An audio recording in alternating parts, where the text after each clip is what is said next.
Fala galera, esse é o canal Santista no Oriente, eu sou o Luiz Oshiro e hoje vamos falar sobre o pós-jogo de Atlético Mineiro 2, Santos 0, lá na Arena MRV, na estreia da nova casa do Atlético Mineiro. O Santos fez um bom primeiro tempo após o gol sofrido, mas um segundo tempo sofrível, num time cansado e com poucas opções ali que o Aguirre conseguiu mudar para tentar reverter a situação do Santos. Querendo ou não, o Santos levou 4 gols nesse jogo. 2 legais e 2 anulados, mas anulados por bem pouco. Ali questão de centímetros, precisou do VAR para o Santos se salvar de mais uma goleada fora de casa, como tinha sido contra o Fortaleza nos 4-0 lá no Castelão. No primeiro tempo, vou ser bem objetivo, né? Falar bastante aí sobre a parte tática do jogo. No primeiro tempo, o Santos começou com João Paulo no gol. Na lateral direita, em teoria, seria o João Lucas, como eu falei no vídeo anterior. Mas o João Lucas não jogou só de lateral direita, ele jogou quase como um ponta direita. Ele jogou bastante avançado e no momento de ataque. Da mesma forma que começou o jogo no último jogo, o Santos começou contra o Grêmio, com 3 zagueiros fazendo ali a saída de bola. O Santos tinha o João Lucas como um lateral quando estava sem a bola, mas com a bola tinham 3 homens atrás e o João Lucas estava subindo, basicamente como um ponta-direita. Na zaga tinha o João Basso fazendo o mesmo papel ali pela direita na saída de bola e recompondo como um quarto zagueiro. Do lado dele o Alex, também a mesma coisa, abrindo pela esquerda para fazer essa saída de bola com 3 zagueiros, mas fazendo a marcação também por dentro. O Dodô na lateral esquerda, do mesmo jeito, avançando como um ala e também às vezes recompondo. O primeiro volante ficou basicamente um revezamento, né? O Rincon voltava para fazer a saída de bola como se fosse um terceiro zagueiro, como um líbero. O Fernandes, eu sinceramente não entendi o que o Aguirre quis fazer com o Fernandes, porque ele era um segundo volante pela esquerda. Sendo que no último jogo quem deu certo nessa posição pela esquerda foi o Jean Lucas. Ele jogava mais aberto pela esquerda e cortando para dentro com a perna direita, ele conseguia fazer a armação de jogadas todinha do time do Santos. Quem jogou dessa vez pela esquerda foi o Fernandes. O Fernandes, a gente sabe, ele é um cara bom na marcação, no bote, é um cara que não, vamos dizer assim, ele não falha na vontade, na entrega, na garra, mas ele também é meio estabanado, ele não tem técnica para passe, para chute de fora da área quando ele chega como um homem de trás. E mesmo assim, o Aguirre preferiu colocar ele como esse homem pela esquerda para armar as jogadas. Quando a bola saía do Rincon, ela chegava ou no Rodrigo Fernandes ou no Jean Lucas, que dessa vez estava lá pela lateral direita, como se fosse um meia mais para lateral, ajudando aí o João Lucas. Talvez de uma forma de ajudar a marcação, quando o João Lucas subia, a gente tinha o Jean Lucas auxiliando. Mesmo assim, eu ainda acho que seria muito mais efetivo a gente ter o Rodrigo Fernandes desse lado. Apesar de ser meio pavoroso a gente imaginar do mesmo lado jogando juntos Rodrigo Fernandes e João Lucas, mas mesmo assim eu acho que seria mais proveitoso ter o Jean do outro lado.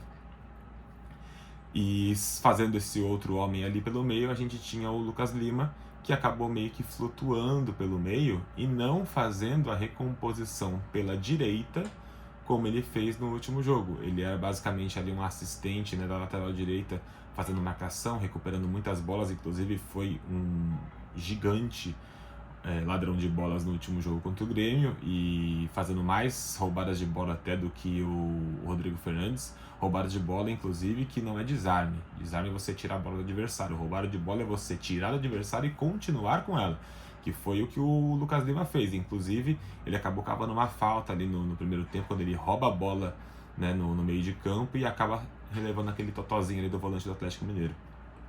Então ele realmente está se destacando muito nesse quesito.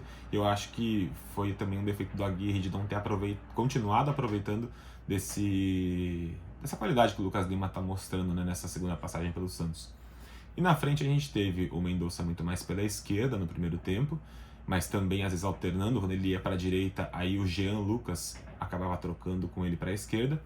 E o Marcos Leonardo, que infelizmente hoje não foi Marcos Leonardo, né? Ele acabou perdendo 3 gols, que no mínimo, se ele tivesse chutado no gol, ou a gente podia contar com uma falha do Everson, ou talvez às vezes com um rebote, algo do tipo, ganhado, talvez um escanteio. mas ele bateu para fora e a gente acabou perdendo ali a posse de bola, uma chance que fosse de escanteio, mas acabou realmente chutando literalmente para fora, nem na trave, nem desviando um zagueiro, nada do tipo. Então o time basicamente se posicionou dessa forma, e aí a saída com 3 zagueiros até que começou a funcionar, porque quando o Santos sofre o primeiro gol, depois disso o Santos começa a ter uma intensidade muito grande no meio campo. Então a gente vê a movimentação do Lucas Lima, do Jean Lucas, até o Rodrigo Fernandes movimentando bastante. Às vezes ele voltava para fazer a função do Rincon e o Rincon avançava. Então teve um meio campo muito dinâmico o time do Santos, com os 2 pontas ultrapassando. Apesar do João Lucas não ter feito praticamente nada, como ele era um ponta no momento do ataque, ele acabava puxando uma marcação, o que dava mais liberdade para o Jean e também para o Lucas quando ele caía por aquele lado. Então, posicionalmente, depois do primeiro gol, o Santos até conseguiu se acertar com essa intensidade, com essas alternativas ali girando. Tanto que no primeiro lance em que o Marcos Leonardo faz a finalização de direita cruzada que vai para fora, é o Mendonça que estava na esquerda, que vai até a direita, ele corta para dentro, com a perna esquerda faz o passe ali em profundidade, o Marcos Leonardo sai na cara do Everson e chuta cruzado para fora. Na outra, o Mendonça está pelo meio, ele faz o passe para a direita, e quem está na ponta direita dessa vez é o Lucas Lima, que de primeira rola para o meio, e ali mais ou menos na marca do pênalti o Marcos Leonardo chuta por cima para fora. Então teve essa movimentação muito interessante ali do meio, alternando, o Mendonça saindo da esquerda, o Lucas Lima caindo pela direita, às vezes pela esquerda, o Jean trocando de lado com o Mendonça. Então teve bastante alternativa nesse sentido. Até no último lance em que o Marcos Leonardo chuta para fora, quem faz o lançamento para ele é o Jean Lucas, que está na parte mais defensiva com a saída de bola. Se antes ele estava na ponta direita, como se fosse um ponta e às vezes marcando as costas do João Lucas, dessa vez ele estava lá atrás, pela esquerda, ele sai da esquerda para o meio, como eu disse, com a perna direita, faz um lançamento por cima e o Marcos Leonardo chega ali por trás dos zagueiros e chuta de esquerda para fora. Então essa alternativa de ficar movimentando o time, trocando de posição, fez com que o Santos criasse algumas chances. Até uma que o Rodrigo Fernandes chuta por cima para fora, de fora da área. Então teve um momento em que o Santos conseguiu essa intensidade, conseguiu essa troca de posição e conseguiu criar muitas chances. Talvez se o Marcos Leonardo tivesse num outro dia mais inspirado, a gente tivesse tido um primeiro tempo muito melhor, tivesse saído com um empate e aí talvez a pressão da Arena se voltasse contra o Atlético, porque é isso que vinha acontecendo antes da Arena. No Mineirão, quando o Atlético não estava muito bem, a pressão recaía sobre o Atlético pela fase que estava, e não sobre o adversário. Então, um golzinho ali talvez fosse o cenário melhor para o Santos para ir para o intervalo com um empate, mais motivação e fazer a pressão cair para o Atlético. Quando chega o segundo tempo, a gente vê que essa intensidade acabou custando caro, porque o Santos cansa fisicamente. O Pedrinho, que foi uma sacada muito inteligente do Filipão, ele acabou flutuando durante todo o primeiro tempo para tentar uma jogada, mas aí a intensidade do Santos segurou um pouco. Mas no segundo tempo, o Pedrinho fez o que quis. Ele caía pela direita, ele caía pela esquerda, coisa que o Igor Gomes faz normalmente só pela esquerda e tem a responsabilidade de marcar. O Pedrinho teve muito mais a responsabilidade de armar e não tanto de marcação. Com o Pavon pela direita, o Paulinho e o Hulk, o Pedrinho acabou fazendo a festa. O Santos cansado, o Rincon não conseguia mais correr para marcar, o Fernandes dava um bote lá na frente junto com o Marcos Leonardo como se fosse um segundo atacante, criava um buraco nas costas, não conseguia voltar. Então o Atlético acabou dominando o segundo tempo, né, muito mais pelo cansaço do Santos. Esse cansaço, aparentemente o Aguirre demorou para entender, ele demorou para fazer a alteração e quando foi fazer a alteração já estava 2-0. O Atlético teve o primeiro gol, que foi com aquela parede que o Hulk fez, inclusive com 12 minutos, que foi o gol do Atlético, já era a 4ª finalização no gol do Santos. Não era uma 4ª finalização para fora, foram 4 no gol. É assustador, com 12 minutos, você levar 4 finalizações na direção do gol. E o Hulk faz a parede do toque de letra genial, e o Paulinho chega de trás, bate cruzado, não tinha chance, não teve uma falha grande individual, foi realmente mérito ali da armação do Atlético, inclusive com essa alternativa de trocar de posição ali do Paulinho vindo pelo meio, o Hulk fazendo a parede. Faltou também um pouquinho de marcação ali do Rodrigo Fernandes, né? Mas acontece a ultrapassagem, o Paulinho é mais rápido, então é muito mais mérito em si. Tivemos 2 gols anulados, né? Como eu disse, o Santos sofreu 4 gols. os 2 gols anulados. O segundo foi nas costas do João Lucas, que a gente não consegue entender porque ele estava de ponta, mas ele estava realmente lá na frente. Quando acontece ali a jogada pela esquerda num quase contra-ataque do Atlético, o João Basso tem que sair para dar o combate e acontece o passe por trás dele, onde o Hulk está um pouquinho adiantado. Aí o Hulk chega na área, cruza e o Paulinho faz o gol ali quase que de letra, né? Mas o gol foi anulado por um pouquinho. Graças ali à linha de impedimento ali do VAR, acabou sendo anulado o gol do Atlético. Então, nas costas do João Lucas, né? Que estava literalmente como um ponta. Depois do segundo gol anulado, aí uma falha, para mim, de vários setores, né? Primeiro que o Arana, ele tem liberdade para cruzar. Por que ele tem liberdade? Ele tá com a bola parada para fazer o cruzamento. Porque o João Lucas está dentro da área, ele não tá como um lateral marcando. Quem tá tentando marcar o cruzamento do Arana é o João Basso. Então tá trocado, o João Basso tá na direita e o João tá dentro da área. E aí vai muito daquele cacoete de marcar o lateral, de marcar o cruzamento. O João Basso, quando ele sai para marcar, ele não tem aquela segurança. Eu vou sair e vai ter alguém no meu lugar lá na área para tirar a bola aérea. Então quando ele sai com um pouco mais de insegurança. É onde o Arana faz o cruzamento. Aí o João Paulo falha absurdamente na hora que ele vai dar o soco. Ele bota desculpa ali no gramado e tal. Mas, pô, não dá. São as saídas de bola do João Paulo, não é a primeira vez. Se ele falhasse só hoje, beleza, foi uma falha por causa do gramado. Mas ele falha constantemente nesse tipo de jogada. E aí o Pavon faz o gol, tá impedido, o gol é anulado, tudo certo, continua o jogo. E sai o segundo gol, aí sim esse gol legal, que é um gol de bola parada, que a gente já fala há muito tempo, que é um problema do Santos, a bola parada, cruzamento. O Paulinho vem no primeiro pau, dá de cabeça, faz o gol, e aí não tem o que o João Paulo fazer, a bola vai no canto, toca na trave e entra. Agora as alterações que o Aguirre fez, eu até anotei aqui, o Lucas Lima saiu para entrar o Braga. Eu concordo com a saída do Lucas Lima porque ele estava cansado, mas não naquele momento. Talvez ele conseguisse jogar mais uns 10 minutos. Naquele momento que ele sai, tanto o Jean Lucas quanto o Rincon estavam extremamente cansados. O João Lucas fez um jogo péssimo, porque ele foi escalado muito mais como um lateral atacante ao invés de ser defensivo. Então você pode jogar com um lateral que ataca, põe o Braga.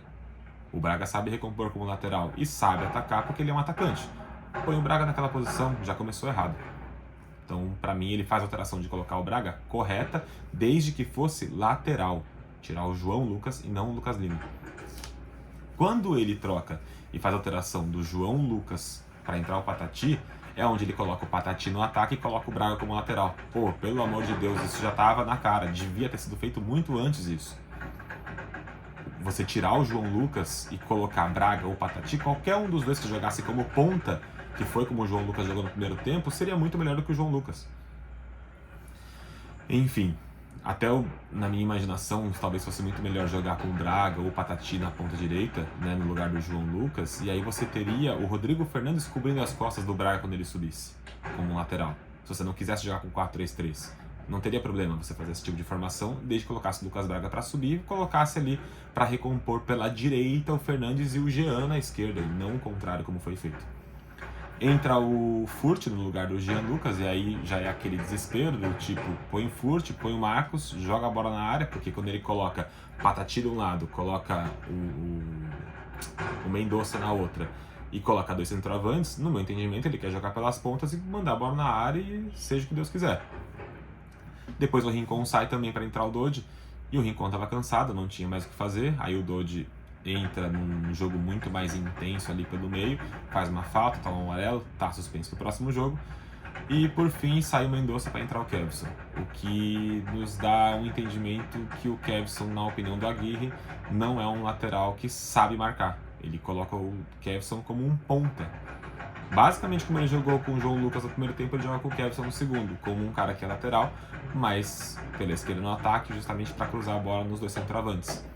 Então, se ele tem o Dodô pela esquerda, é porque ele não tem segurança nenhuma no Kevson marcando, senão ele tiraria o Dodô e não o Mendonça, porque ele teria 2 caras mais ofensivos para subir e fazer o cruzamento, tocar ali entre o Mendonça e o Kevson, mas se ele tira o Mendonça é porque ele não confia na marcação do Kevson.